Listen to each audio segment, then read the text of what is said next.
وين الدولة تدعم مش تحرك كما هكا ويقول لك قال بوتفليقة. يا رسول الله بوتفليقة يقول هيك. يجرى هيك يا رسول الله. ليه؟ على ما يعلموناش تنبيه ويعملوا لنا اعلان قبل ما يجرى فينا كما قال لك قال بوتفليقة، ليه يبلي في بوتفليقة ويبلي في الدولة ليه؟ بري في روحنا. عليه كما هكا. الناس يحبوا يحقروا الناس. اللهم ان هذا منكر. احنا العرب حاشا الدولة احنا محقورين في هذه البلاد. ليه كما هكا؟ نعم. باش يحمينا عاد يزيزي فينا. نعم. واللي دار كما هكا وحرق كما هكا باش يروف عليك. غدوه يحرق العباد. حرق الغش غدوه يحرق ترمى ولاده. هذا الاعلان اللي معلق ورايح على الرقابه. والشعب هو اللي يحمي المنطقه نتاعه.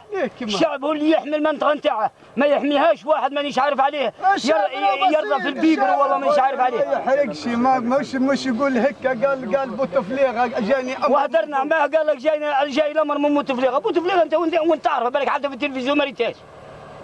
وانت تعرف بوتفليقه انت. على الاقل كان قال حتى من شاف ريجو والله شاف سكتور والله شاف انت تكسبت الكولونير والله شاف اللي شاد قمار. ما بعثكمش انذار قبل قال لكم لازم؟ ما انا حتى انذار والو. هذاك هو. حتى قالوا له هات لنا الورقه اللي باش تحرق بها. ولازم الفاكس اللي جاه من بوتفليقه اللي يهدر بها حتى السيد يهدر اللي الفاكس اللي جاه من بوتفليقه والله من شاف ريجو والله مانيش عارف عليه والله من شاف سكتور اللي عطاه امر لازم يعطينا الفاكس نشوفوه وتكون الحاجه باينه. تكون المهمه نتاع الحرق باينه. والسبب الدليل على شحرق. السبب الدليل على شحرق. الدليل على شحرق. شوف في القانون هذه السلطه واش تدير؟ كابيتان يا المنكر، كابيتان يحمي الشعب، كابيتان لا حشم من الثياب نتاعه، لا حشم من اللقو نتاعه، جاي يدور ضحاه هنايا على الزراير والجايله جاب الطاقه تسوى 400 مليون، لا حشم لا شعر ويحرق في المنازل نتاع اصحاب الريف، اصحاب المربيين فايتين الغرون هنا، غرون فايتين هنايا، غرون هنا السكان هنايا، يجي الضيف يتعشى ويجي العريان يتغطى ويجي العطشان يروى. نعم جاني قال لي يمرق من الزراير باش يشعلها. قلت له عن واش بيشعلها؟ قال لي جاني قرار من بوتفليقه. قال لي يمرق راه جاني قرار من بوتفليقه قالوا لي شعلها الزرايب. وش من الوقت جاك؟ جاني عمال 12 ونص هاك شويه. 12 ونص خلاني الناس هذا سامحني شوي هذه السلطه 26 زريبه. هذه السلطه اللي باش تحمينا وحنا ناس مربيين عادلنا فايت 100 سنه نكسبوا غير البل والغنم. خرجت الدوريه كابيتان نتاع جيجياف خرج جيل البير نتاع النجع اللي يصيف عليه النجع ويرعى فيه كمل 26 زريبه شعلها في منطقه واحده. هذه السلطه اللي راهي نتاعنا اللي دايرين نتاعنا وباش تحمينا ونحسب ارواحنا. استقلينا احنا في عهد فرنسا ما لحقناش الشيء هذا وما ريناش وما وصلناش ما نفتحش عليكم وما فهمنا حتى شيء كيف هالسبب من وين جاي ولا كيفاش ولا واش من قرار ولا واش من امر عاطين الا قال لنا القرار جايني من بوتفليقه. ما فهمناش قضانا لا من ليطنا دار بن طرايه وخرج لا مامر من البلاد نتاعنا مامرينه نتاعين البلديه ولا نتاعين الوطن.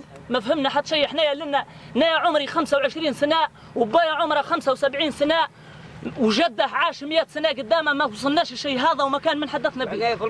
وحنا في المنطقه هذه جونا الثوار في عهد الثوره منين الجزائر مستعمرتها فرنسا وعقبتهم فرنسا ما درت الشيء هذا. المهم ما فهمنا حتى شيء.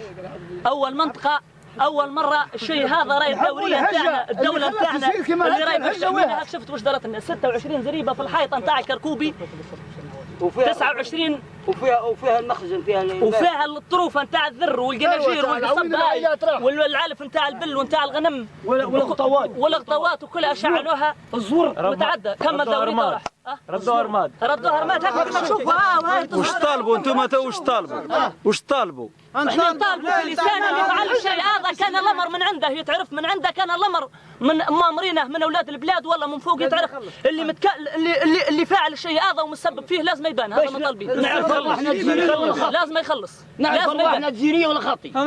هذا اللي كان اولاد الوطن واولاد الجزائر كان جالين خليناش نروح لتونس ولا ليبيا ولا نخش خلاع عروسنا ما عادش لازمنا اللي اليوم رانا واقفين الوقفه هذه وين تضامنيه مع اولاد بن دويم اللي تعدت عليهم الحرس الحدود وحرقت لهم الزرايب نتاعهم وفيها المؤونه تاع اولادهم وفيها الزواور وفيها وسماه واليوم راهم في العراء وهذا اولاد بن دويم نقولوا حنايا في العرش نتاعنا نقولوا الربيع الربيع راهم معروفين من عهد الاستعمار، هم اللي كافحوا الاستعمار في منطقه واتسوق، هم اللي ادوا سلاح من ليبيا هربوه لجبل الاوراس للثوار نتاعنا، هم اللي قاسوا في البلاد هذه. وين اليوم يجي شخص يقول بان راهو جاني امر من فوق من الجزائر من بوتفليقه ولا مسماه ويثور يحرق لهم الزرايب نتاعهم، هذه راهي ماهيش ممكن وما تصراش في الجزائر الشهداء، هذه راه ما تصراش.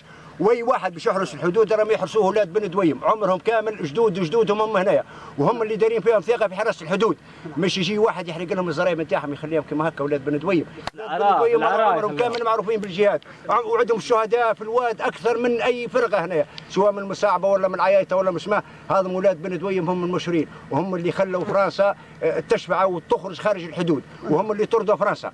هذم اولاد بن دويم يصير لهم كما هكا، هذم راهم حراس حدود، هذم راهم حراس حدود، اولاد بن دويم راهم حراس حدود. ماذا بينا نطلبوا من السلطات تنظر في القضيه نتاعهم عاجلا ام اجلا، لازم تنظر لهم وتعطيهم حقوق نتاعهم. والسلام عليكم ورحمه الله.